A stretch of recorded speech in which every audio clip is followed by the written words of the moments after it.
Eto na nga mga mare yung microwavable tub na oval shape na ginamit ko dun sa ating macaroni salad. Yes mga mare, hindi lang to basta pang leche plan, pwede nyo ring lagyan ng ibang mga klase ng pagkain. Sa akin ginagamit ko to mga mare sa aking macaroni salad. And ginagamit ko din to kapag gumagawa ako ng maha blanca o kaya naman ay ube halaya.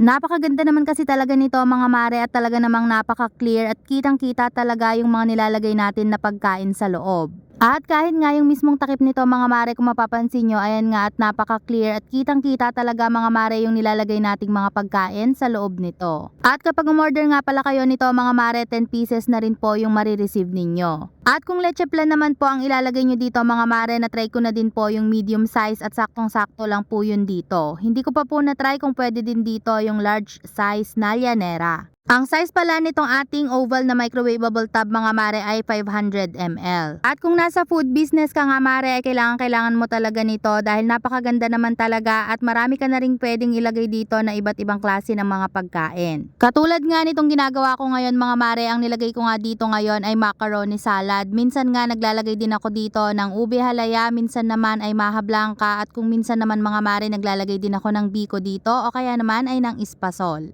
At para naman mas extra special at talagang mas presentable, naglalagay na lang din ako dito mga mare ng sticker o kaya naman ay ng maliit na kutsara kapag nga ganitong macaroni salad ang ginagawa ko. So ayun lang mga mare, kung gusto nyo rin nito, ilalagay ko na lang dyan sa comment section yung link o kaya naman sa yellow basket para hindi na kayo mahirapan maghanap at para dyan na rin kayo umorder.